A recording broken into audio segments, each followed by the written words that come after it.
Alô, prezado ouvinte, saudações fraternais, meu nome é Peter Unruh. Estamos de volta com o tema abordado já no último estudo a respeito de arminianismo e calvinismo. No primeiro estudo falamos mais sobre os ensinamentos de cada um deles, destacando um pouquinho a questão das diferenças. E nós vimos que a doutrina calvinista se baseia basicamente em 5 pontos, simbolizados por uma tulipa: depravação total, eleição incondicional, expiação limitada, graça irresistível e perseverança dos santos. Basicamente, a questão mais crítica dessa questão é quem pode ser salvo.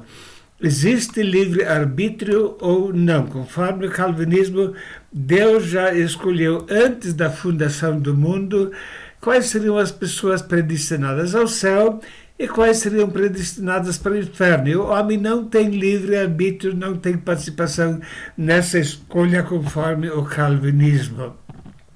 Esses 5 pontos foram elaborados somente 54 anos após a morte de Calvino pelo Sínodo de Dort, composto por 84 teólogos, 13 representantes seculares, 27 delegados da Alemanha, Suíça, Inglaterra e outros países da Europa reunidos em 154 sessões desde 13 de novembro de 18 até maio de 1619. Então, a doutrina calvinista examinada à luz da palavra de Deus. A tulipa tem razão ou a Bíblia não apoia essa doutrina? Vamos examinar então ponto por ponto. A colocação calvinista: o homem, sendo espiritualmente morto, não pode fazer absolutamente nada para encontrar a salvação. Então depende da predestinação de Deus, é o primeiro ponto deles. O que diz a Bíblia sobre a morte do homem? Entenebrecidos do entendimento, separados da vida de Deus pela ignorância que há neles, pela dureza do seu coração. Então a Bíblia mostra que o homem está separado da vida de Deus, da vida espiritual. Isso não quer dizer que Deus não vai se comunicar com o homem apresentando a sua vontade. Toda a Bíblia, e de uma forma especial também no Velho Testamento, encontramos a mensagem de Deus para o povo. Mas se o homem não pode detectar verdades espirituais, como é que Deus então revela através de todos os profetas a sua vontade? A Bíblia mostra que a situação não é bem assim. Adão e Eva comunicaram-se com Deus mesmo estando mortos. A Bíblia diz: e ouviram a voz do Senhor Deus que passeava no jardim pela viração do dia. Esconderam-se Adão e sua mulher da presença do Senhor Deus entre as árvores do jardim. Quer dizer, eles ouviram a voz de Deus. Eles captaram a sua mensagem. E Deus ainda estava se comunicando e continua se comunicando com o homem mesmo, ele sendo perdido. Além disso, a Bíblia mostra que o Espírito Santo convence o mundo. Isso quer dizer, ele convence o incrédulo. E quando ele vier, convencerá o mundo do pecado e da justiça e do juízo. Do pecado, porque não crê em mim. Da justiça, porque vou para meu Pai e não me vereis mais. E do juízo, porque já o príncipe deste mundo está julgado. Isso demonstra claramente que a comunicação entre Deus e o homem não terminou, apesar de o homem não estar em comunhão com Deus e não ter a vida espiritual. Mas o homem é capaz, sim, de ouvir a mensagem que Deus tem para o pecador. Senão, a Bíblia seria totalmente desnecessária.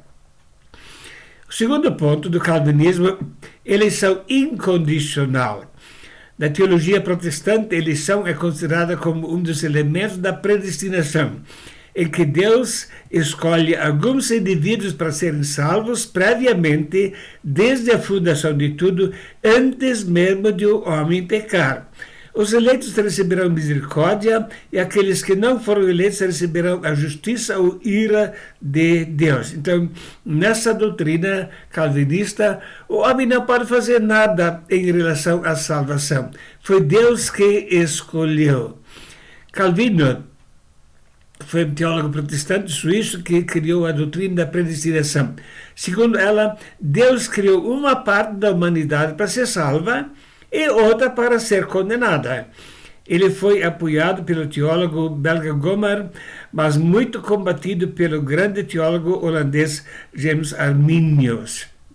Então, na doutrina calvinista, Deus escolheu alguns para serem salvos e os outros para a perdição eterna. Simplesmente o homem não tem nenhuma possibilidade de mudar o destino que Deus planejou para a sua vida. Mas o que a Bíblia ensina? Jesus falou: ide por todo o mundo e pregai o evangelho a toda a criatura. O que quer dizer evangelho? Conforme Wikipédia, literalmente, evangelho significa boa mensagem, boa notícia ou boas novas, derivado da palavra grega evangelium, que significa a boa mensagem. Então, se Deus mandou pregar a boa mensagem para toda a criatura, como é que podemos conciliar isso com a escolha de Deus para muitos para irem para a perdição? Como é que eu posso ir para uma pessoa que está condenada a dizer: eu tenho uma boa mensagem para você, você vai para o inferno? Isso seria boa nova? Não. Quando a Bíblia ensina que Jesus mandou pregar a boa mensagem para todos, isso quer dizer, existe esperança para todas as pessoas. A Bíblia ensina que Deus não faz acepção de pessoas. Como Jesus mandaria boas novas a toda criatura se a maioria fosse destinada para o inferno? Pois o Senhor nosso Deus é o Deus dos deuses, o Senhor dos senhores, o Deus grande, poderoso, terrível, que não faz acepção de pessoas, nem aceita recompensa. Então Deus não faz acepção de pessoas. E Pedro fala também, e abrindo Pedro a boca, disse: reconheço por verdade que Deus não faz acepção de pessoas. Seria uma terrível acepção de pessoas se Deus tivesse escolhido alguns para o céu e a maioria para irem para o inferno. A Bíblia mostra que a salvação é para todo que crê, então depende do homem. Porque não me envergonho do evangelho de Cristo, pois é o poder de Deus para a salvação de todo aquele que crê, primeiro do judeu e também do grego. Então coloca a responsabilidade sobre o homem. Tito 2, verso 11. Porque a graça salvadora de Deus há se manifestado a todos os homens. Repare nesses versos e nos outros que vão seguir a palavra todo. A Bíblia enfatiza muito essa realidade que todo homem é objeto da mensagem da salvação oferecida gratuitamente por Deus. Salvação para todo aquele que crê. A graça de Deus se há manifestado salvadora para todo que crê. Tendo sido pois justificados pela fé, temos paz com Deus por nosso Senhor Jesus Cristo, pelo qual também temos entrada pela fé a essa graça na qual estamos firmes e nos gloriamos na esperança da glória de Deus. Então Deus oferece a graça oferecida a toda a humanidade e a pessoa pode se apropriar dessa graça pela fé, depositando a sua fé naquilo que Deus está oferecendo. O Senhor não retarda a sua promessa, ainda que alguns a tenham por tardia, mas há longânimo para conosco, não querendo que alguns se percam, senão que todos venham a arrepender-se. 2 Pedro 3, verso 9. Mais uma vez, todos venham a arrepender-se. E Deus não quer que alguns se percam. Bom, se Deus tivesse predestinado alguns para o inferno, a maioria, tá? Como é que ele poderia então dizer que não deseja que a pessoa se perca? Ezequiel 33, 11. Diz-lhes: vivo eu, diz o Senhor Deus, que não tenho prazer na morte do ímpio, mas que o ímpio se converta do seu caminho e viva. Convertei-vos dos vossos maus caminhos, pois por que razão morareis, ó casa de Israel? Então aqui o apelo é para o homem se converter, porque Deus não deseja a morte do ímpio. O terceiro ponto do calvinismo é expiação limitada. Basicamente, esse ensino consiste na tese de que Jesus não morreu por todos os homens.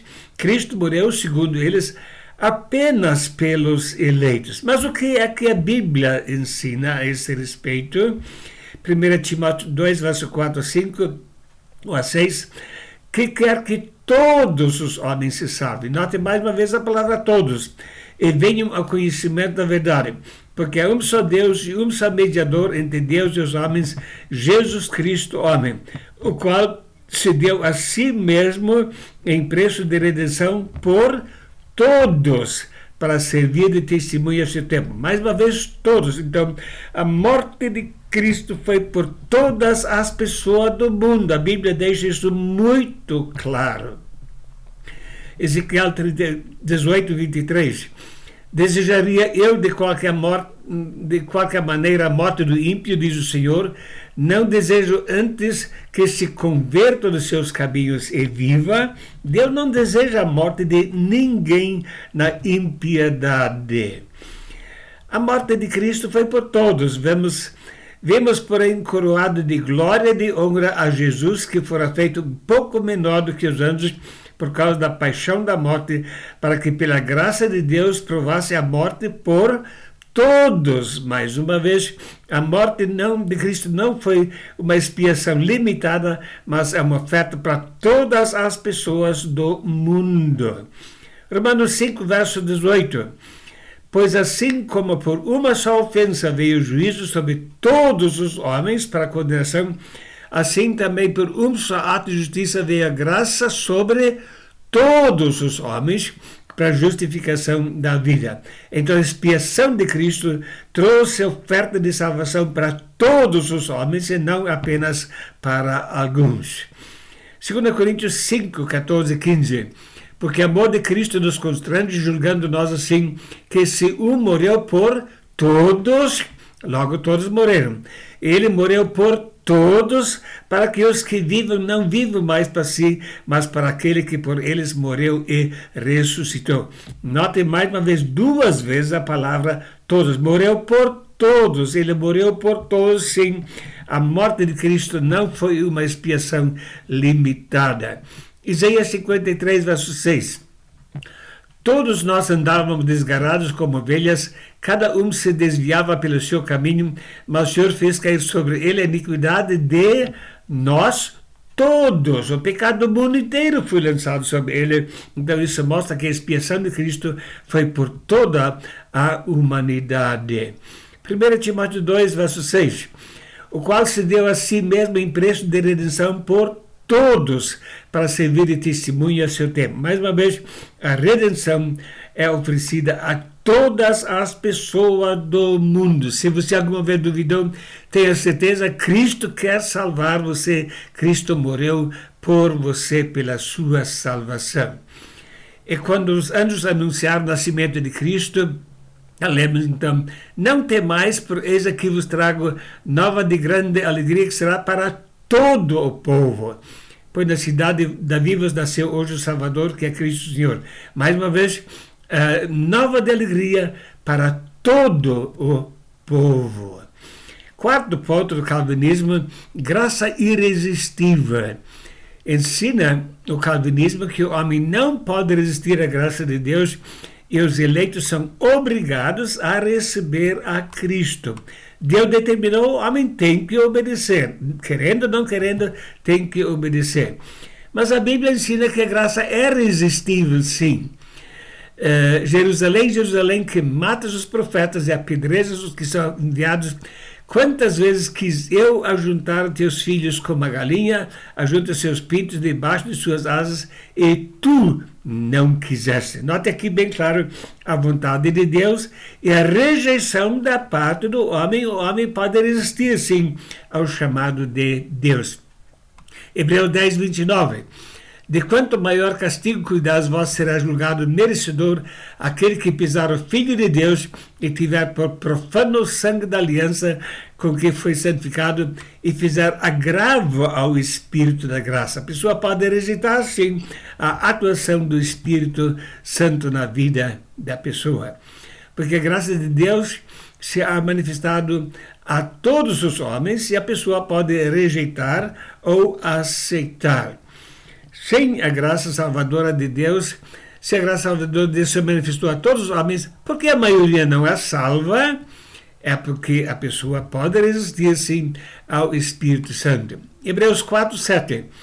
Determina outra vez certo dia, dizendo: hoje, muito tempo depois, como está dito, hoje, se ouvires a sua voz, não endureceis os vossos corações. Aqui, ele está pedindo uma posição do homem. O homem tem que decidir se ele quer endurecer ou não o seu coração.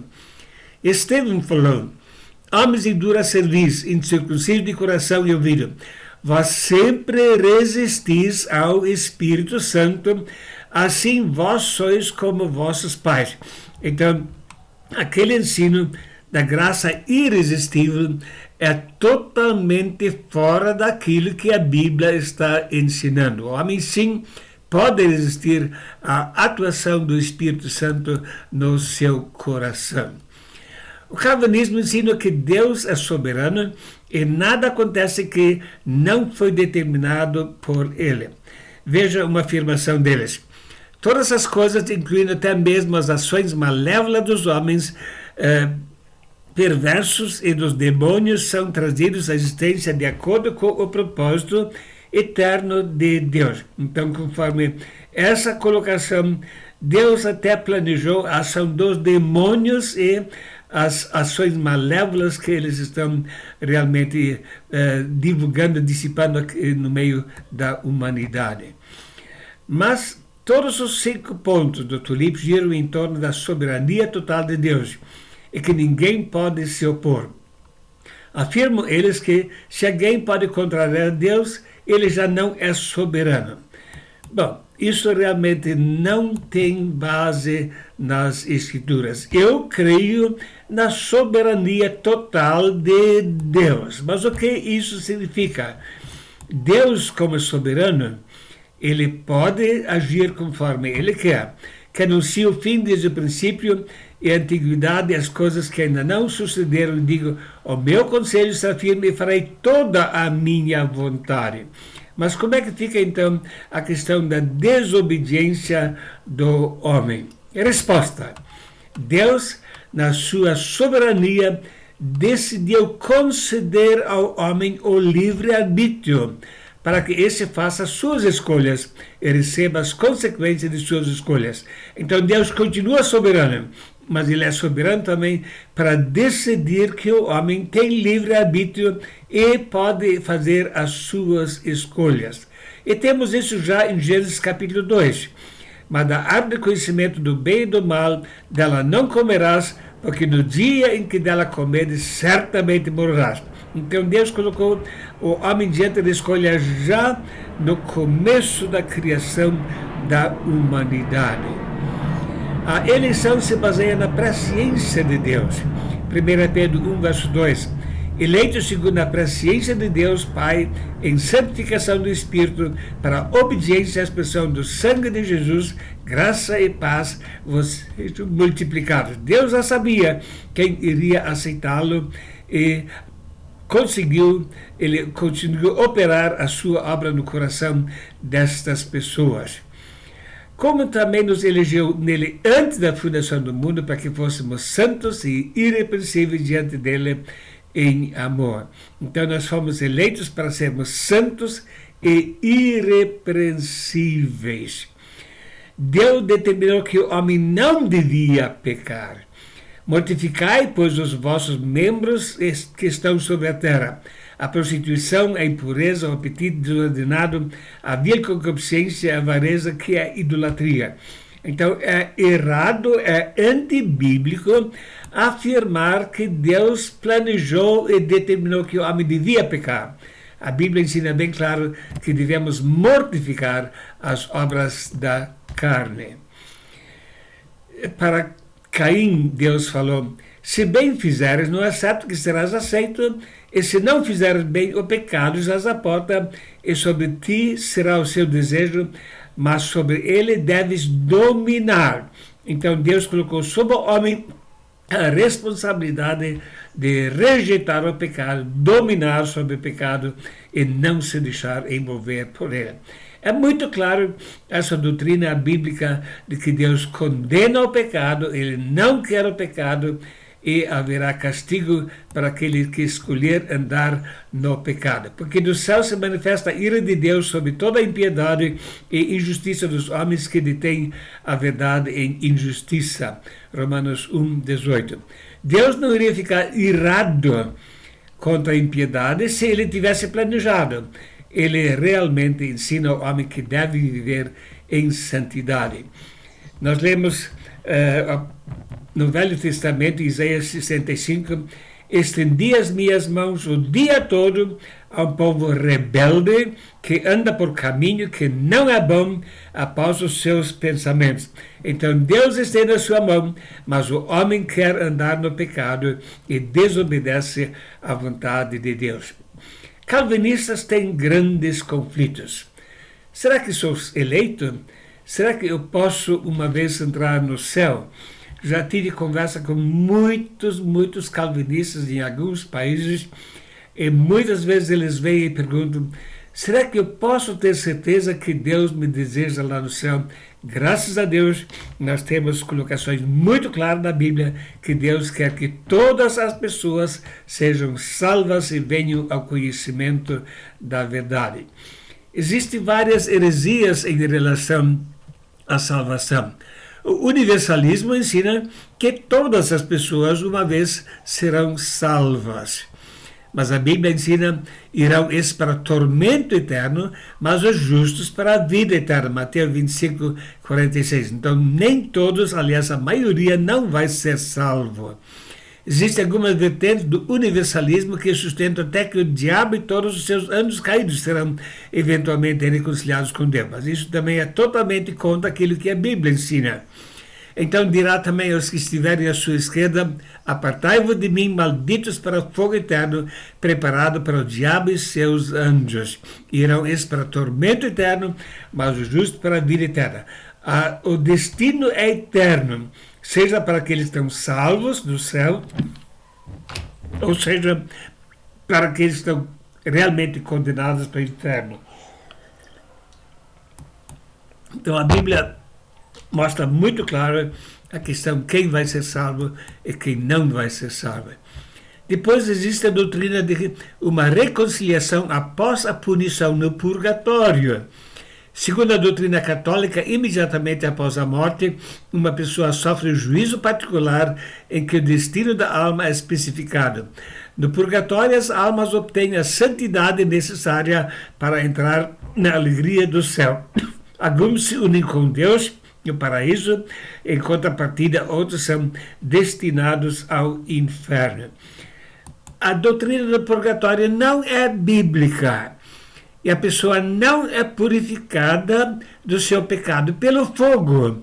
A Bíblia mostra que o sangue de Jesus nos purifica de todo pecado e não existe nenhum outro meio de purificação. Se a pessoa pessoalmente recusa o sacrifício de Cristo, ela será perdida para todo sempre e não irá ao purgatório.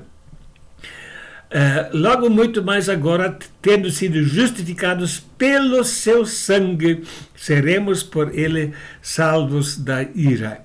Infelizmente, milhões e milhões rejeitam a graça de Deus e vão para a perdição eterna. Então vamos a um breve resumo. Em primeiro lugar, Deus deseja que todos sejam salvos e você está incluído nisto. Em segundo lugar, Cristo morreu pelos pecados de todo mundo e você está incluído nisso. Em terceiro lugar, a graça oferecida a todas as pessoas e você está incluído nisso. Em quarto lugar, todos os que recebem a Cristo são salvos para toda a eternidade. Então a escolha do homem. Os céus e a terra tomam hoje por testemunha contra vós de que te tenho proposto a vida e a morte, a bênção e a maldição. Escolhe, pois, a vida para que vivas tu e a tua descendência. Temos aqui, de uma forma muito clara, o livre-arbítrio.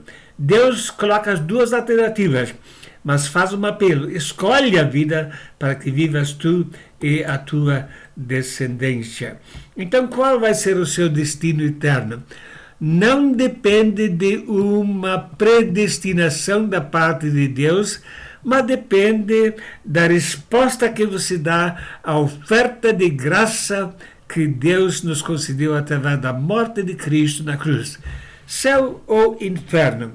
Qual será o teu destino eterno? Naturalmente, o nosso desejo, nossa oração é que você seja salvo e possa estar junto com o Senhor por toda a eternidade. Espero ter esclarecido algumas questões, algumas dúvidas em relação ao calvinismo e que possamos ficar firmes naquilo que a Bíblia ensina e nessa oferta maravilhosa da graça de Deus. Que Deus o abençoe ricamente. Amém.